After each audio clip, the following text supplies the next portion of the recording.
Good evening. This is part 2 of Real with Robo.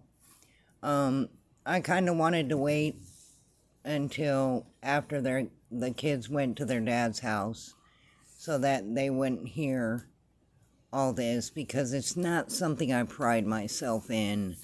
It's not something that I'm proud of. It's not something that I feel should be shared with children just outright.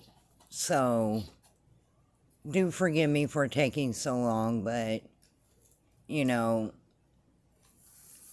I kind of didn't want my kids to hear me talking like this. This is part 2 of the GANNON Stauch case.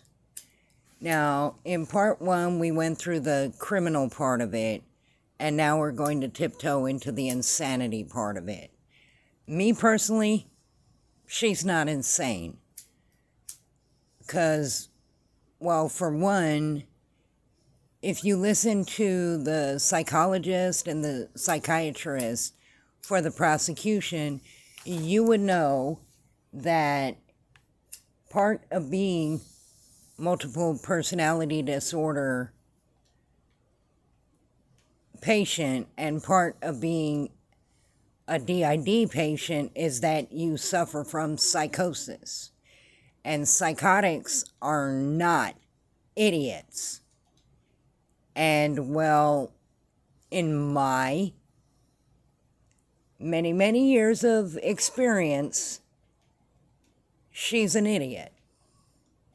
Okay? And I know a lot of people be like, well, she's not dumb. To me, she is dumb. Number one, she was putting her crime into her excuses, possible evidence that they might find. And every time they told her about more evidence that they found, she'd change up the story to match the evidence. And therefore, I think a little bit of, she should have a few more charges and a couple more titles, if you get what I'm pushing at. If that is so. Because the simple fact is unless she was abusing Gannon in a certain way, God rest his soul, I hope she wasn't, but I don't doubt that she did. Why would she need to put Quincy Brown, a known child predator, in the story? Why would she need to bring that up? Why? That a man stole Gannon. It doesn't make sense. I understand that, a lot of people will be like, well, that's crazy alone. You're crazy for thinking that. I'm actually diagnosed crazy. Okay? These titles I've held since I was 14 and younger. All right? And the reason why I take the most offense to this broad is because she tries to say that she has what I have and what a lot of other people have. And you got to forgive me if I sound a little bit like mean, mad, angry. But I am angry. And I am mad. I'm mad because of people like her. I step foot out of my door, I meet somebody, and they overhear me talking about MPD and DID and how I have that issue. And they're going to be like, oh my God, keep her away from our kids. Keep her away from us. She might snap at any minute. I mean, they could just go through it like Rolodexes. That's not true. No, we can't. And no, we don't. Okay? And if you hear my voice change up during this part, I'm not switching personalities. I'm not presenting, at least I hope I won't. I'm just being the wise ass that I am. Normally it's just her mocking. What he said. That's my husband, by the way. Like I said, he's my security blanket. He's my anchor in life. And a lot of people with my condition aren't blessed with a man like him. That is why I'm doing this. Because we need friends. We need a support system. We need people who actually care about us. Now, I know you guys heard Dr. Lewis stating that these are the symptoms that have been shown to me. I want to let you know that Dr. Lewis has only seen criminals. And if you think about it, I mean, get in your little psychotic mind. And if you can't get in a psychotic mind, jump in mine with me. Okay? When you think about it, these people are motivated to do this stuff, to flip through personalities, because they're trying to get away with something. So, of course, she wouldn't know an MPD sufferer from her butthole from the hole in the ground, from a normal person, from a moron like the defendant trying to get away with murder. I mean, one thing that really struck me in her conversation is that a highlight of hers was her and her daughter joking about us. Okay, it's one thing to joke behind our backs. I mean, we get that. That, you know, every good shrink needs one. Since we're being mean. Simple fact is, when you say that in front of the world, knowingly in front of the world, that shows us you don't care anything about us. You don't care about our feelings. You don't care about the pain that it causes us. You don't care about the disgrace or the discomfort or the shame. You don't care about anything like that. How can you call yourself a doctor?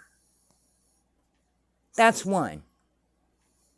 Another thing that really, really got on my nerves is that she bragged, oh yes, I worked with Robert De Niro, and I gave him videotapes of the psychotics that I saw. Well, since most of the psychotics that you see are criminals, dear doctor, how the hell do you know if they were actually psychotic? And that might excuse Robert De Niro acting like a moron. Because psychotics don't hurt people either. 99% of them would not hurt anyone. Just like 99.9% of MPD sufferers would never hurt a child, never hurt an adult.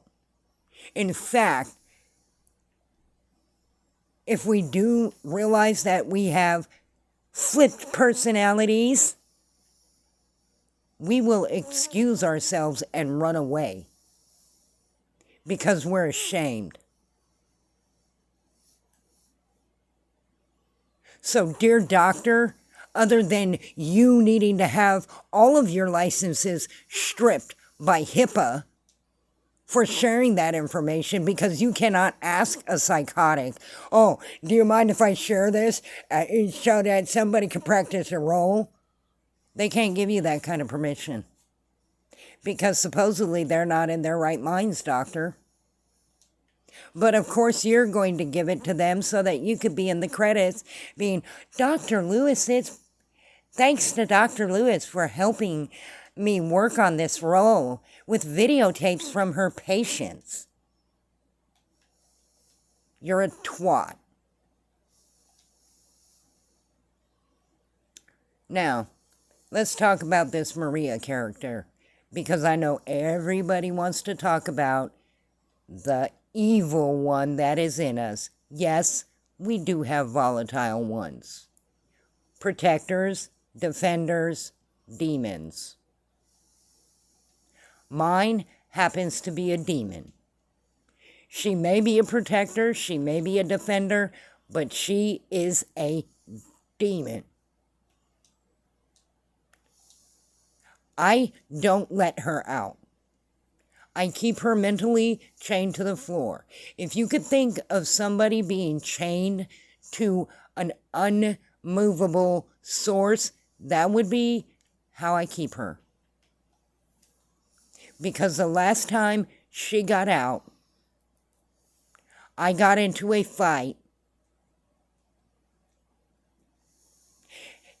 and I say I, because it was me, my person, not my host persona, as they call it, but my person hurting this person.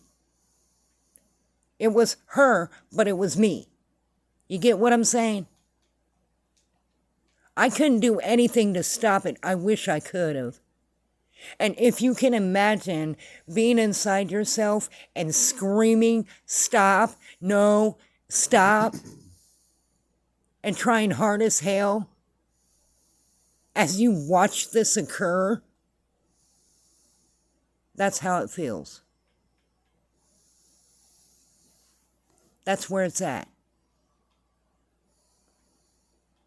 And I watched my body, my hands, my feet hurt this female.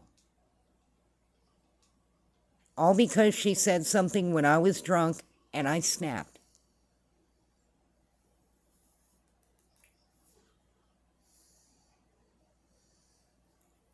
And it wasn't excusable. Not at all. And when I did regain control, I didn't flip to another personality. I didn't go to another place. I sat down and went into a deep, dark depression. That's how I reacted. I was fatigued, beyond being fatigued. I was hurt, I was sad, I was broken.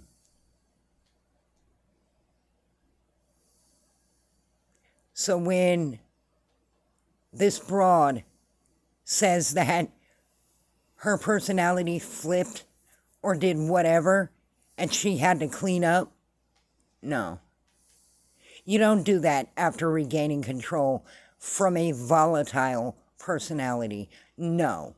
Okay? And second of all, just because I like to insult this Maria character, and I would love to meet her. I would love to meet her. But a simple fact is, she's supposed to be some sort of Russian assassin sniper. Yet in the cop car, when she got her hand free of the cuffs, she got knocked smooth the hell out, and she obeyed the other cop, saying, I'll do what you tell me to do because I like you. I'm not going to do what she tells me to do because I don't like her.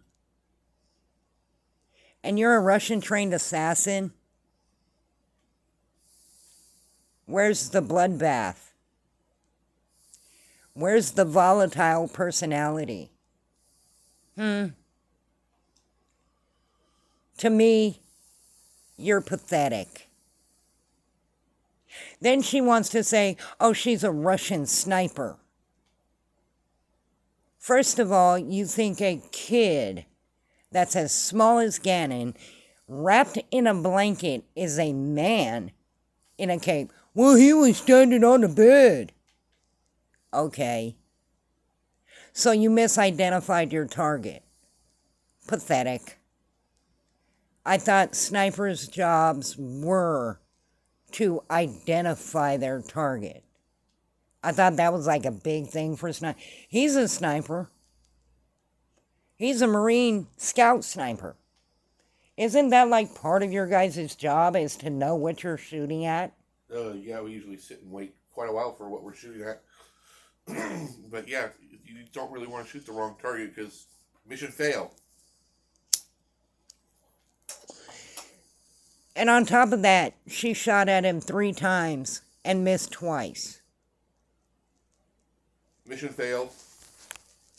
By that time, I bet if it was an actual sniper, his target or her target would have been ducking and dodging and getting out of the way. Matter of fact, everybody would have. But then it also helps that poor Gannon was probably hiding behind a bed, trapped in a corner by this monster. So no, I don't believe that she has MPD. I don't believe that she has DID. Matter of fact, I don't believe she's psychotic. I don't believe she's schizophrenic.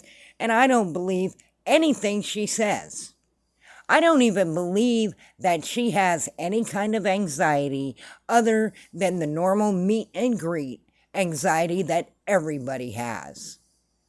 I don't even believe that she has a personality disorder. I think she's just a dumb bitch. That's my diagnosis of her.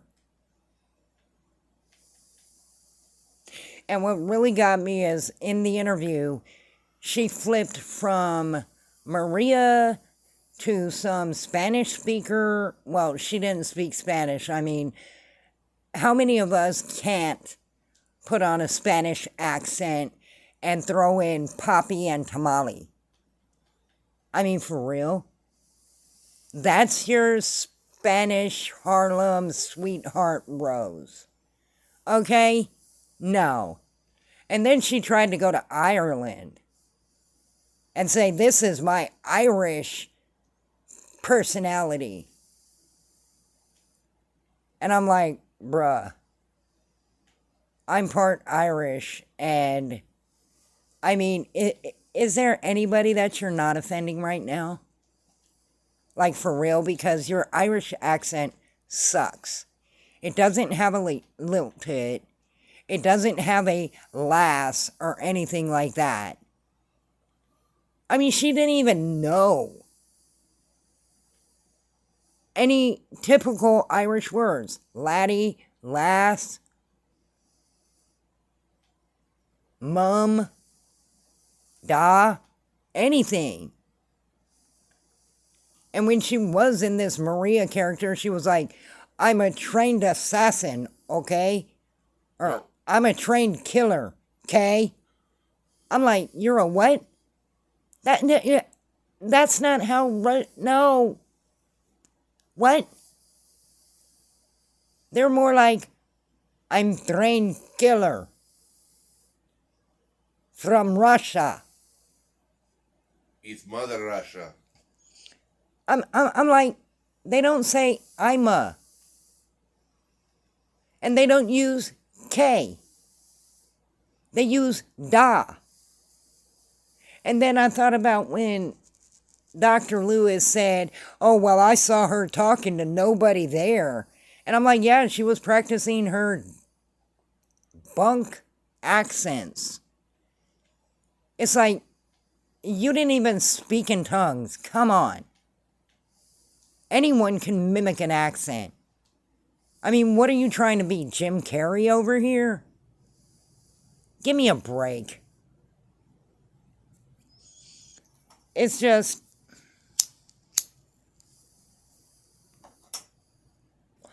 so many things I looked at that was ridiculous.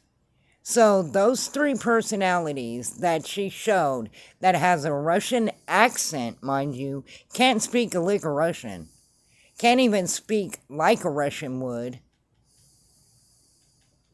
And tells everybody she's a Russian assassin and sniper, which no Russian assassin and sniper would do. On top of that, she didn't have another passport, which is kind of stupid because Russian snipers and Russian trained assassins, usually they have like 3 or 4 different passports. Just in case.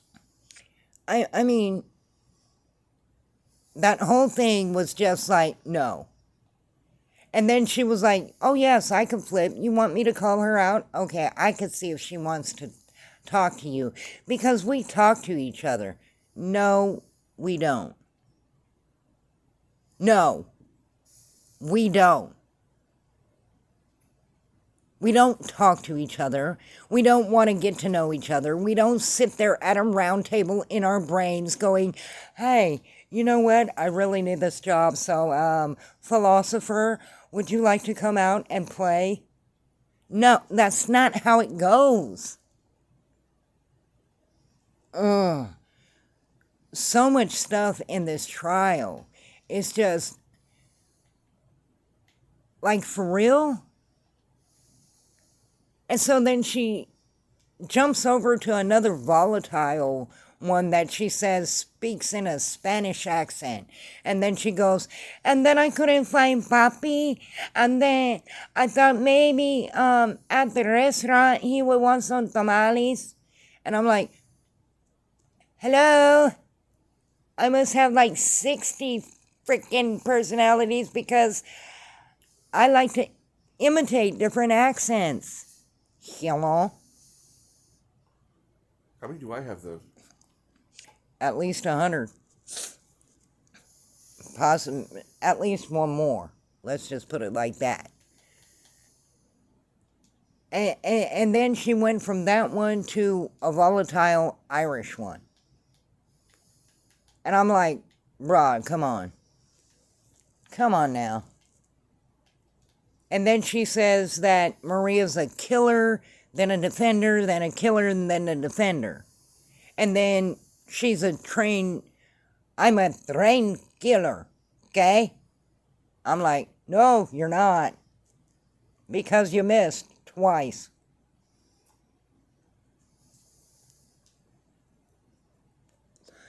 I don't know, people. It's just, I don't want to give away too much so that people could actually act like one of us. But another thing that struck me when Dr. Lewis was talking is that she couldn't remember meeting Maria. And this is supposed to be a volatile personality. And believe me, when you meet the volatile ones, it's memorable. Just take my word for it. When you meet any of them, it's memorable. And it's like she said, I came out thinking, I think I just talked to Maria. The one that did this. And this was like from the past 3 years, people, folks, guys, dudes, whatever. And I'm like, okay, you don't remember meeting Maria, but you remember meeting Billy from 1984? And a lot of people are like, oh, well, she might be suffering early stages of dementia and Alzheimer's. And I'm like, she doesn't remember meeting Maria, but she was animated when she talked about Billy from 1984. And no offense, if she's got the beginning stages of Alzheimer's, she shouldn't be up on the stand as an expert witness. She shouldn't be up on the stand, period, as an expert witness because she doesn't even know the laws in Colorado. That too. And she doesn't have she's not able to practice in Colorado. She doesn't have a license. But to each its own. But like I said, you don't flip through personalities. You could feel your personalities. I'm not going to say that you can't. I can feel my personalities. Now, another person with MPD may say, I can't feel my personalities. But when I talk about feel them, it's like you can literally sense what they're thinking. But it's not like a whole, okay, well, we had a great talk about, the creation of the universe the other night. It's nothing like that. It's more like you get this sense inside of you where it's like one word. So like if it's like that person is nice and they like them, they're all, oh, and you get this like soft and gentle feeling. You don't know which one it's coming from. And that's not why it's smart to try and call one out or let one present. It's because if you think for a minute that you could deem which one is going to present and actually be right, you're going to learn real quick that that's not a smart thing to do.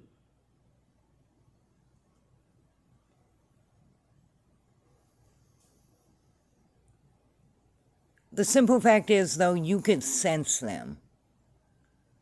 Like throughout this whole trial, all of mine have been hollering bullshit, bullshit, horseshit, bullshit. And been getting mad. And yes, I presented twice in the trial. And those that spoke to me saw the difference in who I was and who I was. The fact of the matter is, if you want to know more about MPD,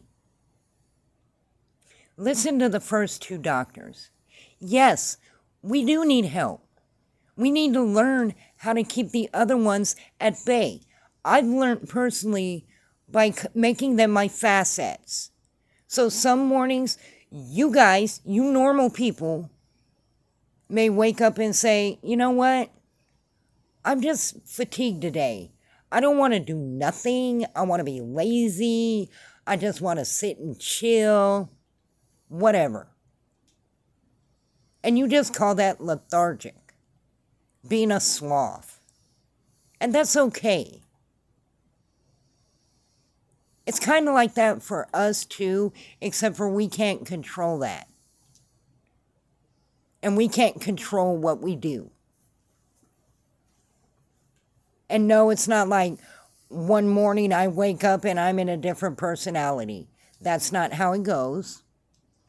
You have to be triggered. And when she said that Maria was triggered by people that are wearing black and red because her father wore black and red, stepfather who abused her. And it's funny how all these people all of a sudden become abused when they're on trial for murder and trying to get an insanity plea. Oh, I was abused as a kid. Even though I wasn't, I was abused as a kid. And it was by this guy, my stepdad, and he wore red and black. And I'm like, and he lived on Elm Street? No? What a crock. Or glove with really long metal fingers. Yeah, he had one hand with really long metal fingers. And he was a nightmare. But I'm tish. We do get triggered, but it isn't by red and black. Because what if one of your personalities are colorblind? I guess she's going to be triggered a lot in Prison Orange. Huh? Come on. We are triggered by stress and high emotion. And that should tell everyone watching the trial that she hasn't presented nail one time. Not since from the time where she was suspected, and she knew she was suspected of it, till now.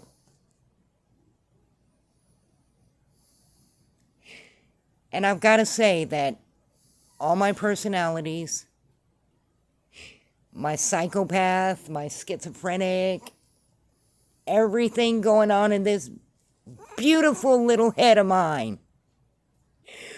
We all can't wait until they find her guilty. Not by reason of insanity, but guilty.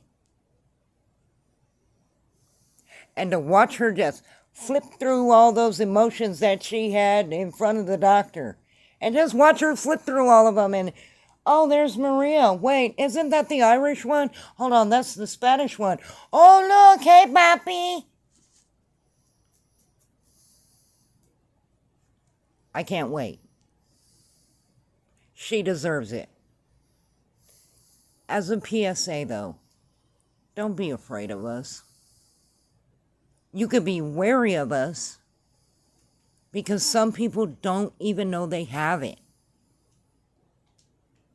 Be a friend to them and say, come on, let's go down to the shrink place and get you looked at. Because they may not even know they have it. And that's why they need good friends. Why we need good friends. Why I need good friends.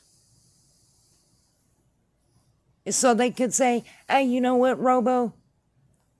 Calm your horses. Back it on up. Rethink what you're doing right now. Calm the hell down. We need good people in our lives. These people out here trying to say that they're MPD and DID, they're not. Because if you look at 99% of the MPD and DID sufferers, psychotics, schizophrenics, all them other people that know they are what they are, they're nonviolent. They'll hurt themselves before they hurt others. Hence why we also have the diagnosis of suicidal.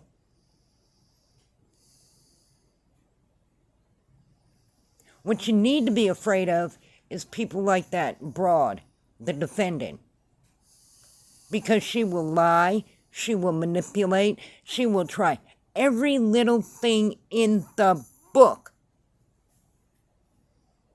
And because her actions were so depraved, you as normal human beings, you guys can't contemplate the depravity. You're like, holy crap, that's crazy. That's insane. It doesn't make sense. It's insane. No, it isn't, because we insane people don't understand it either. We're like, no. Simple fact of the matter is, DID, multiple personality disorder, has a whole bunch of diagnoses underneath it. As for me, I am psychotic borderline schizophrenic, manic depressant, 5150. I'm not a danger to others because I have my anchor. Thank you. Homicidal, suicidal, and a whole lot of other titles after that. And it takes all those titles put together to maybe state that you might have MPD and DID. For those out there that are saying she might have bipolar disorder, I know a lot of people with bipolar disorder. They don't kill people. They don't harm people. They may get a little crotchety and attitudinal, but they don't harm people. And if they do, they feel really bad for it. That's how you know she doesn't have anything. She's a liar. She's a mythomaniac, which is a habitual liar. She's a manipulator, and she's trying to get out of jail. Now, one last thing before I go. A lot of people think that it's safer to be in a mental ward than it is in prison. Except a few things. Being in a mental ward especially for the criminally insane. You come across those very few psychotics, very few insane people that won't control their demons, that don't care about hurting others. That's why they're in there. Say one day, Sally Mae, the schizophrenic, thinks that the nurses are plotting on her. And she goes up there and she's listening without the nurses knowing. And the nurses are talking about the defendant and what she did. Well, Mary Lou says, oh my God, she killed a kid? You see, because that's disgusting to us too. That's absolutely over the line for us. She goes back to Jimmy, the psychotic, and says, oh my God, Jimmy, guess what I just found out? The defendant is in here because she killed her kid. Her kid? Her stepson. She killed him. You mean that young boy? Yeah, that was her. Well, Jimmy decides, that's against what I believe in. You think those nurses are going to stop Big Jimmy from pounding her into the ground? No, they're not. They're going to call security. And security is always 15 to 30 minutes away. Always.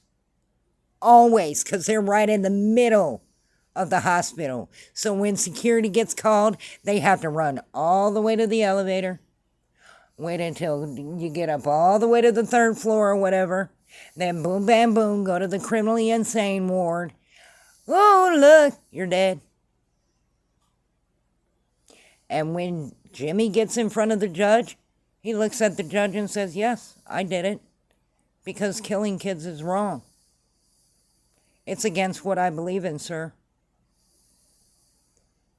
I want to plead not guilty by reason of insanity. Jimmy's got the history. Jimmy wants to go back to his room. Jimmy is sent back to his room. Bye-bye, defendant. And believe me, when you get into fights in those kind of places, it's not pretty. Because they don't make shanks. They don't make anything. They use whatever's at their disposal. And sometimes it may happen to be your own bed. I literally knew a girl who killed her child that was in the mental ward. I asked to move rooms, and the next thing I knew is that she had her beds in the room put up like barricades. And she slept on the floor behind them. Well, one morning, she didn't arrive for group therapy. They went in there and an ambulance was called. Because somebody went into her room and beat the crap out of her while the nurses were deciding to have a smoke break. So if you think prison is a lot more dangerous than where she wants to go, it isn't. Sure, you could get released early, but you got to make it to that release date. And I'm pretty sure that everybody everywhere knows about this case and knows who she is.